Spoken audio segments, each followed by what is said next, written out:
मुख्यमंत्री हेमंत सोरेन ने ईडी ने समन भेजकर पूछताछ के लिए बुलाए हैं। हेमंत से पूछताछ के लिए ईडी ने करीब 50 सवाल तैयार किए हैं। प्रवर्तन निदेशालय ईडी ने 50 सवालों के एक सेट तैयार किया गया। सूत्रों के अनुसार ये सवाल झारखंड के मुख्यमंत्री हेमंत सोरेन से पूछे जाएंगे, जिन्हें एजेंसी ने गुरुवार के झारखंड और बिहार के अवैध खनन और जबरन वसूली के संबंधित मनी लॉन्ड्रिंग मामले के तलब किया है। ईडी लगभग 50 सवालों के साथ तैयार है। ईडी ने हाल ही में रांची के एक विशेष अदालत में सोरेन के करीब पंकज मिश्रा और झारखंड के मुख्यमंत्री हेमंत सोरेन के करीब कहे जाने वाले बच्चू यादव और प्रेम प्रकाश के खिलाफ चार्जशीट दाखिल की थी। ईडी ने पूछताछ से पहले झारखंड पुलिस के सुरक्षा के समुचित इंतजाम करने के लिए पत्र भी लिखा है। चार्जशीट पर कोर्ट के पहले ही संज्ञान ले चुकी है।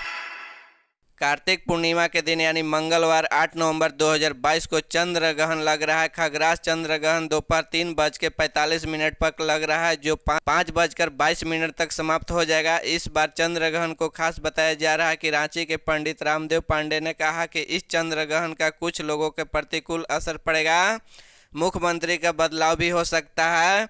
पंडित रामदेव पांडे ने गुरुवार को बताया कि इस बार छत्रभंग योग के ऐसे में किसी का मुख्यमंत्री के सत्ता जाएगी। हालांकि उन्होंने यह स्पष्ट नहीं किया कि किसी राज्य के मुख्यमंत्री को अपनी कुर्सी गंवानी होगी। पंडित पांडे ने कहा कि देश के किसी प्रदेश का मुख्यमंत्री बदल सकता है। जब भी छत्रभंग को बनता है तो उसे राजनीति का प्रभाव देखे जाते हैं। पंडित रामदेव पांडे ने बताया कि जबकि 15 दिन का कालखंड का 2 ग्रहण लगते हैं, जो उसे छत्रभंग को योग कहते हैं। पलामू के हुसैनाबाद थाना क्षेत्र में पेट्रोल छिड़कर विवाहित को जिंदा जलाने का प्रयास किया। पलामू जिला अंतर्गत हुसैनाबाद अनुमंडल क्षेत्र के बिसोसिया गांव में पेट्रोल छिड़कर एक विवाहित को जिंदा जलाने का प्रयास किया गया।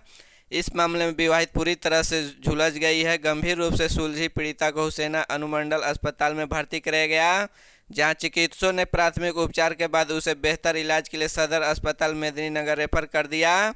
इस मामले में तीनों लोगों के खिलाफ मामला दर्ज किया गया।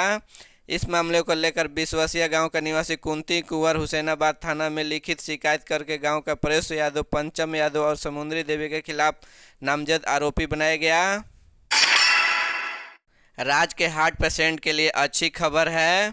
अगर किसी वजह से वे जांच नहीं करा पा रहे हैं, ऑपरेशन नहीं करा पा रहे हैं, तो रिम्स में आयोजित होने वाले विशेष कैंप में शामिल हो इसका लाभ उठा सकते हैं। रिम्स में कल से 6 नवंबर तक विशेष कैंप लगाया जा रहा है।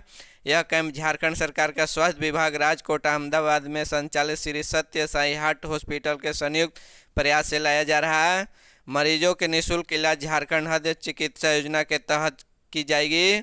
झारखंड सरकार के स्वास्थ्य विभाग के राजकोट अहमदाबाद में संचालित श्री सत्य साई हार्ट हॉस्पिटल के संयुक्त प्रयास से लगने जा रहे हैं।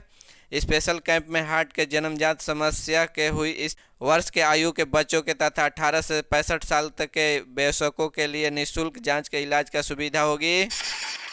बोकारो में भी टाउन हॉल बनेगा।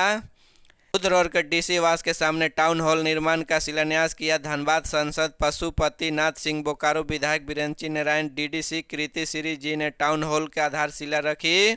24.46 करोड़ की लागत से 6312.0 मीटर के बनने वाले टाउन हॉल में 2200 लोगों के बैठने की क्षमता होगी। मालूम हो कि 25 जून 2019 को भवन निर्माण विभाग के सचिव के पत्र लिखकर 1500 सीट वाले टाउन हॉल बनाने की मांग की गई थी। इसके बाद 11 जुलाई 2019 को सचिव के जमीन चिन्हित करने की बात कही थी। इसके जवाब का तत्कालीन डीसी ने बताया कि 18 जुलाई को जमीन का चिन्हित कर ली गई थी। डीसी आवास के बगल में भूमि के जन्म नक्शा भी बनाया गया था। 1 अप्रैल 2022 को पूर्ण सहमति बनी। सांसद श्री सिंह ने कहा कि हर जिला में टाउन हॉल है तो अब बोकारो में भी लोगों को सुविधा मिलेगी। टाउन हॉल के इस्तेमाल के लिए शुल्क निर्धारण बोकारो के अनुरूप भी हो, ताकि आम आदमी को संकोच इसका इस्तेमाल कर सके। कहा कि बोकारो के विगत दिनों के मेडिकल कॉलेज, हवाई अड्डा समेत कई योजनाओं की सौगात मिली है। बोकारो जिला की गिनती राज्य के अग्रणी जिला में होगा। झारखंड के 263 प्रखंड में हेमंत सरकार के खिलाफ 7 नवंबर से प्रदर्शन करेगी भाजपा के प्रदेश प्रवक्ता सरोज सिंह ने बुधवार को पार्टी के हरमू स्थित कार्यालय में आयोजित प्रेस वार्ता के कहा कि राज्य के हेमंत सरकार के खिलाफ जनाक्रोश चरम पर है। जनता अब इस सरकार ने निजात चाहती है। उन्होंने कहा कि हेमंत सरकार का 3 साल पूरे होने वाले हैं, लेकिन यह सरकार विकास के पैमाने पर शून्य है। बहन बेटियों घरों से असुरक्षित हैं। 3 वर्षों में 5,000 से ज़्यादा बहन बेटियों दुष्कर्म के शिकार हुई है। विधि व्यवस्था ध्वस्त हो चुकी है।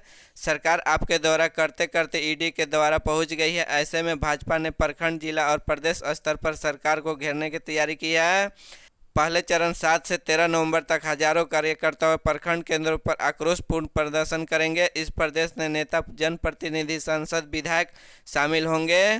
प्रखंड कार्यालय में ठप करा देंगे। दूसरा चरण 19 नवंबर से शुरू होगा। इसमें जिला मुख्यालय पर पार्टी की ओर से प्रदर्शन होगा। प्रेस वार्ता के मीडिया प्रभारी शिवपूजन पाठक भी मौजूद थे। रांची से भाजपा के सांसद संजय सेठ ने दिखाता के आधार पर मुख्यमंत्री हेमंत सोरेन से अपने पद से इस्तीफा देने की मांग की है। झारखंड सरकार ने 1932 के खतियान को स्नातकीय के आधार पर बनाने का फैसला किया है। इस प्रस्ताव के पास करने के लिए विधानसभा का विशेष सत्र बुलाए गए हैं। वही कुर्मियों के खुद को आदिवासी यानी अनुसूचित जनजाति एसटी में शामिल किए जाने की मांग करते हुए आंदोलन तेज कर दिया है। झारखंड विधानसभा के स्पीकर रविंद्र नाथ महतो ने आज प्रभात खबर मिल हुए यह उनसे 1932 के खतियानी और कुर्मियों को एसटी में शामिल किए जाने से संबंधित सवाल पूछे गए। रविंद्र नाथ महतो ने कहा कि आंदोलन करने का अधिकार सभी को है। उन्हें 1932 के खतियान और कुर्मियों को एसटी में शामिल किए जाने के मुद्दे पर क्या कहा। बिहार राजपथ परिवहन निगम से पीपी मोड़ से राज्य के एक दूसरे जिलों में आने जाने के लिए 62 बसों, बिहार से झारखंड के लिए 38 बसों चलाने का निर्णय लिया गया है। इसके लिए इच्छुक एजेंसियों से 30 नवंबर तक आवेदन मांगा गया है। परिवहन अधिकारियों के मुताबिक बिहार से अंदर और राज्य के झारखंड के विभिन्न शहरों के कई लिए रूट खाली है। यात्रियों के सुलभ परिवहन सेवा उपलब्ध कराने के उद्देश्य के निगम ने इन खाली रूटों पर बस चलाने का निर्णय लिया गया है। मुख्यमंत्री हेमंत सोरेन के पक्ष में झामो कार्यकर्ताओं रांची के मोरहाबादी मैदान में जुटने के बाद सीएम आवास गए हैं। कल देर शाम से ही अलग अलग जिलों के जेएएम कार्यकर्ताओं मोरहाबादी मैदान में जुटने लगे थे। कई जिलों में कार्यकर्ताओं अपनी एकजुटता दिखाते होकर बाद सीएम आवास के लिए रवाना हुए। बड़ी संख्या में जुटे हुए झारखंड मुक्ति मोर्चा के कार्यकर्ताओं के देखते हुए 2000 से अधिक संख्या में पुलिस बलों की तैनाती की गई है। राजभवन, ईडी कार्यालय में, भाजपा कार्यालय में पास अतिरिक्त सुरक्षा बलों की तैनाती हुई है। हालांकि रांची के ऐतिहासिक मोरहाबादी मैदान में जुटते हुए नेताओं और कार्यकर्ताओं के झारखंड स्थापना दिवस समारोह के मौके पर 15 नवंबर को होने वाले राजकीय समारोह के मुख्य अतिथि राज्यपाल द्रौपदी मुर्मू उन्होंने कार्यक्रम में शामिल होने की स्वीकृति दी है। मुख्यमंत्री हेमंत सोरेन ने कार्यक्रम में शामिल होने के लिए स्वीकृति देने के लिए उन्हें धन्यवाद दिया है। मुख्यमंत्री ने कहा कि समारोह के मुख्य अतिथि के तौर पर नियंत्रण स्वीकार करने के लिए आभार। वीर शहीदों धरती पर राष्ट्रपति का हार्दिक स्वागत है। झारखंड की राजधानी रांची में अगले साल फरवरी व मार्च पर प्रस्तावित G20 शिखर सम्मेलन के दौरान सुरक्षा के पुख्ता इंतजाम होंगे। पुलिस मुख्यालय इस सम्मेलन में दौरान राज्य स्तरीय सुरक्षा समन्वय समिति का गठन कर दिया है। समिति के सुरक्षा नोडल अधिकारी एडीजी अभियान संजय आनंद राव लाटकर बनाए गए हैं।